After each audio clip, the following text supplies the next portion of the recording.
அனைவருக்கும் இனிய வணக்கம். வகுப்பு 5 பாடம் தமிழ், துணைப்பாடம். தலைப்பு என்ன சத்தம்.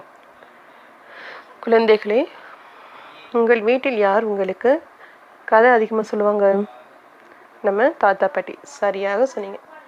அதே மாதிரி இன்னைக்கு கதை என்னன்னு பார்த்தோம்னா, கதையின் தலைப்பு என்ன சத்தம். கதையின் தலைப்பு என்ன சத்தம். அன்று ஞாயிற்றுக்கிழமை, பள்ளிக்கு விடுமுறை நாள் என்பதால் செலியன் தன் பாட்டியுடன் ஆடுகளை மேய்ச்சலுக்கு ஓட்டி சென்றான். நம்மளுக்கு எப்போதுமே தெரியும், நம்ம ஸ்கூலில் ஞாயிற்றுக்கிழமைனா விடுமுறை விட்டுருவாங்க.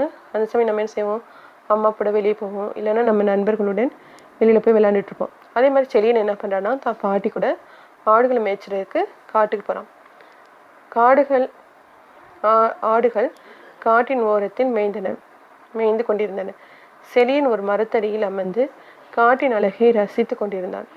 அந்த மரத்தின் மேலிருந்து குரங்குகள் அலப்பறை ஓசி அவனுக்கு எரிச்சலாக இருந்தது. என்ன அப்படின்னா, ஆடுகள் காட்டில் மேய்ஞ்சிட்ருக்கு. உடனே செலியன் என்ன பண்ணுறான், ஒரு மரத்தடியில் அமர்ந்து காட்டின் அழகை ரசிச்சுக்கிட்டே இருக்கான். அதாவது காட்டிலேருந்து இவ்வளோ இயற்கை அழகாக இருக்கே அப்படின்னு சொல்லி அதை பார்த்து ரசிச்சுக்கிட்டு இருக்கான். அப்போ அந்த பார்த்தோம்னா மரத்தில் நிறைய குரங்குகள் இருக்குது. குரங்களுடைய சத்தம் அவனுக்கு மிகவும் எரிச்சலாக இருக்குது. குரங்கள் எப்படி சவுண்டுனா, அலப்பறை அதுங்களுடைய ஓசி அந்த மாதிரி இருக்கும் அப்படின்னு சொல்கிறாங்க. அது அவனுக்கு மிகவும் எரிச்சலாக இருக்குது. ஏன்னா அது மரத்தடியே உட்கார முடியலையே அப்படின்னு சொல்லிட்டு வேறொரு மரத்தடிக்கு போய் உட்காரலான்னு போகிறான். அங்கேருந்து வேறு மரங்களில் போய் உட்காரும்போது அங்கிருந்து மரங்களில் அணில்கள் ஓடி பிடித்து விளையாடின. அம்மரத்தில் இருந்த குயில் ஒன்று குக்கு குக்கு என கூவியது. குயிலின் ஓசை செலியனின் செவிக்கு இனிமையாக இருந்தது. அவன் என்ன பண்ணுறான், அந்த குரங்குடைய ஓசை அவனுக்கு எரிச்சலந்தனால வேறு மரத்தடிக்கு போகிறான்னு சொன்னோம். இப்போ வேறு மரத்தடியில் போய் அவன் உட்காரும்போது அங்கே மேலே பார்த்தா அணில்கள்லாம் ஓடி பிடிச்சி விளையாண்டுட்டுருக்கு. மரத்தில் ஒரு குயில் அழகாக குக்கு குக்கு என கூவிக்கிட்டே இருக்குது. இந்த குயிலின் ஓசையை கேட்டாலே நம்மளுக்கே பிடிக்கும், அப்படி தானே? அதே மாதிரி செலியனுக்கும் அந்த ஓசை ரொம்ப பிடிச்சிருக்கு. அவன் என்ன பண்ணுறான், இனிமையாக இருந்தனால அப்படியே படுத்து சிறிது நேரம் ஓய்வெடுக்கிறான். இன்னும் என்ன பண்ணுறான், அந்த குயிலுடைய ஓசையை கேட்டோன்னு அவன் அப்படியே படுத்து தூங்கிடுறான். திடீர்னு ஆடுகள் மேமே என கத்தும் சத்தம் கேட்கவே செலியன் பதற்றத்துடன் எழுந்து என்னவென்று கவனித்தான். அருகில் பச்சை புதர் அருகே நரி ஒன்று ஆடுகளை கொண்டு தின்னும் நேரம் பார்த்து கொண்டிருந்ததை கண்டான். இவன் என்ன பண்ணுறான்னா, தூங்கிட்டு இருக்கும்போது திடீர்னு ஆடுகளுடைய சத்தம் கேட்குது. எப்படி ஆடுகளுக்கு சத்தம் கொடுக்கும்? மேன்னுட்டு கொடுக்குது. உடனே செலியன் என்ன பண்ணுறான், என்ன ஆச்சுன்னு தெரியல அப்படின்னு சொல்லிட்டு எழுந்திரிச்சு பார்க்கும்போது ஒரு புதர் அருகே, புதர்னா அடர்த்தியான செடிகள் இருக்கக்கூடிய இடம், அதை தான் புதர்கள்னு சொல்லுவாங்க. அங்கே ஒரு நரி நின்றுட்டுருக்கு. ஆடு எப்படா கொண்டு சாப்பிட்லாம் அப்படின்னு நேரத்தை பார்த்துட்ருக்கு. இதை பார்த்தோன்னே என்ன பண்ணுறான்னா, தனக்கு அருகில் இந்த குச்சியை வில்லா வளைச்சி நரியை நோக்கி விடுறான். அம்பு நரி மேலே பட்டோன்னே காயமடைஞ்சிருச்சு. என்ன பண்ணுறான்னா, அம்பு பட்டு காயமடைந்த நரி ஊழையிட்டு கொண்டே ஓடிவிட்டது. என்ன பண்ணான், வில்லாக்கி நரியை நோக்கி அம்பு எய்தான். அம்பு பட்டதும் காயமாயிடுச்சு. உடனே நரி அங்கேருந்து ஓடி போச்சு. உடனே என்ன பண்ணுறான், செலியனும் ஆடுகளை ஓட்டி கொண்டு பாட்டியுடன் வீட்டிற்கு கிளம்பினான். தூரத்தில் எங்கோ சிங்கம் முழங்கும் சத்தம் கேட்டது. அந்த சத்தத்தை கேட்டவுடன் காடை பரபரப்பாக்கி விட்டது. பறவைகள் இறக்கைகளை படபடவென அடித்து கொண்டு அங்கும் இங்கும் பறந்தன. இவன் செலியன் என்ன பண்ணுறான், ஆடுகளை ஓட்டி கொண்டு தன் பாட்டியுடன் வீட்டுக்கு கிளம்புறான்.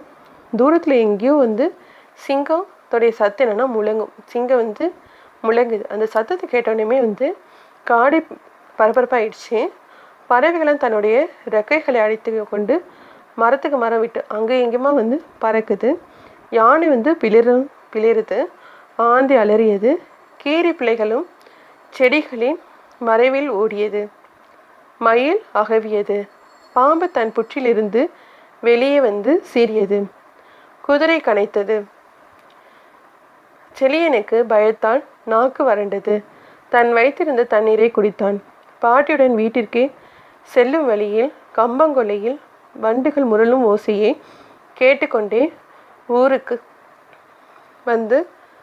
பிறகுதான் செலியனுக்கு பயம் சற்று குறைந்தது.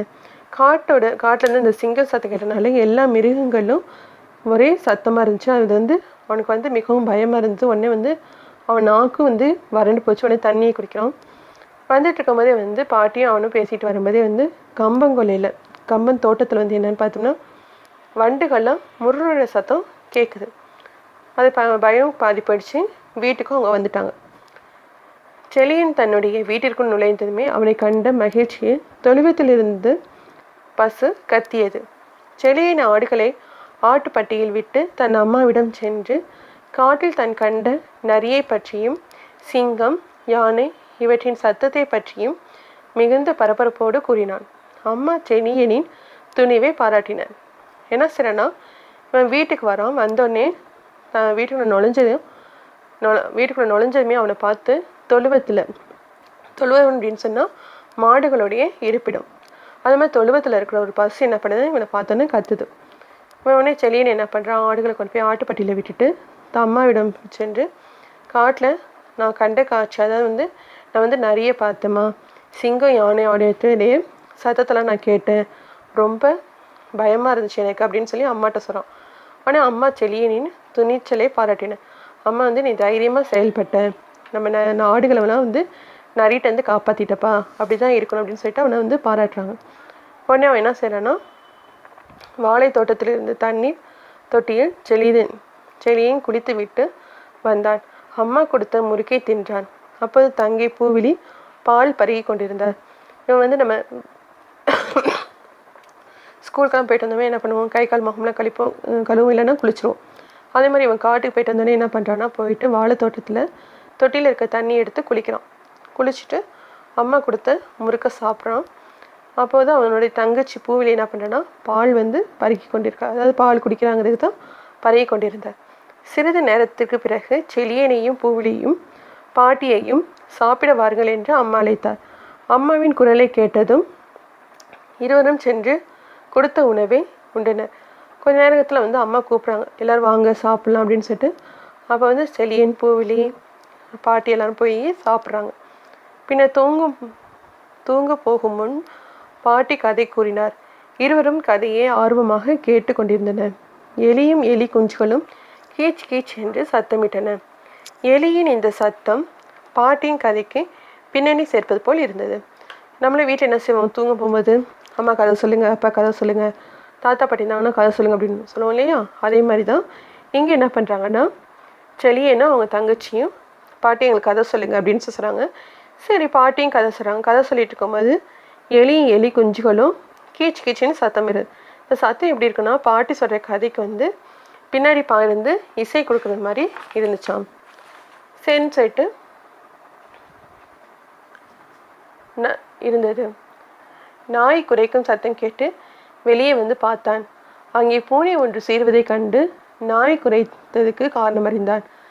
உங்கள் கதை ரொம்ப விறுவிறுப்பாக கேட்டுட்ருக்காங்க. அந்த சமயத்தில் வந்து பார்த்தா நாய் குறைக்கிற சத்தம் எனக்கு ரொம்ப தொந்தரவாக இருக்குது. பாட்டி சொல்கிற கதைக்கு வந்து நாயுடைய சத்தம் வந்து ரொம்ப தொந்தரவாக இருக்குது. என்ன தான் இப்படி இருக்குது அப்படின்னு சொல்லிட்டு வெளியே வந்து பார்க்குறான். அவங்க வந்து பார்க்கும்போது தான் தெரியுது, ஒரு பூனை வந்து சீறிட்டு நாய்ட்டு வந்து சண்டைக்கு போடுறதுக்கு நிற்கிது. இரண்டையும் அருகில் இருந்த தென்னந்தோப்பின் பக்கம் விரட்டி விட்டு வீட்டிற்கு வந்து படுத்து கொண்டான். பாட்டியின் தங்கையும் முன்பே தூங்கிவிட்டன. இவன் வந்து வெளியே பார்த்தோன்னே காரணத்தை புரிஞ்சுக்கிட்டான். சரி, நாயும் பூனையும் சண்டை போட ரெடியாக இருக்காங்க அப்படின்னு சொல்லிட்டு. இருந்தாலும் என்ன பண்ணுறான், அருகில் இருந்த தென்னந்தோட்டத்துக்கு வந்து ரெண்டையும் வந்து விரட்டி விட்டுட்டு போய் படுக்கலான்னு போனால் அவங்க தங்கச்சியும் பாட்டியும் ஏற்கனவே படுத்து தூங்கிட்டாங்க. கொய்யா தோப்பில் இருந்த மரத்தின் மேலிருந்து கொக்கரக்கோ என சேவல் ஒன்று கூவும் ஓசையை கேட்டு கண் விழித்தான் செழியன். கா என காகமும் தன் பங்குக்கு கரைத்தது. செழியன் உற்சாகமாக துள்ளி எழுந்து அன்றைய நாளின் கடமைகளை மகிழ்ச்சியாக செய்ய ஆரம்பித்தான். தன் அனுபவங்களை தன் நண்பர்களோடு பகிரப்போகும் அவளுடன் பள்ளிக்கு கிளம்பினான். என்ன செய்யறானா, அடுத்த நாள் காலையில் தூங்கிட்டு இருக்கும்போது அதுக்குள்ளே பொழுதும் விடிஞ்சிருச்சு. அவங்க கொய்யா தோப்புலேருந்து மரத்து மேலே உட்காந்துட்டு சேவலேருந்து கொக்கரக்கோன்னு சொல்லி சவுண்டு கொடுக்கும். உடனே இந்த ஓசி சத்தத்தை கேட்டோன்னே என்ன பண்ணிட்டான், ஓசி கேட்டோன்னே கண் விழிச்சு வெளியே வரான். அப்போ வந்து காகம் வந்து சும்மா இல்லை. காகம் என்ன பண்ணுது, காக்கான் கத்துது. செழியன் உற்சாகமாக எழுந்து அன்றைய நாளின் கடமைகளை வந்து மகிழ்ச்சியாக இன்னைக்கு நம்ம பள்ளிக்கு போகணும், நேற்று நமக்கு ஏற்பட்ட அனுபவங்களை வந்து நம்ம நண்பர்களுக்கு வந்து சொல்லணும் அப்படின்னு சொல்லிட்டு கிளம்பி வரோம். பறவைகளை, விலங்குகளை, முதலான உயிரினங்களின் ஒலிகளையும் ஒலிப்பு முறைகளையும் இவ்வாறு கூற வேண்டும் என முன்னோர் கூறிய மரபினை தொன்று தொட்டு பின்பற்றி வருகிறோம். நன்றி.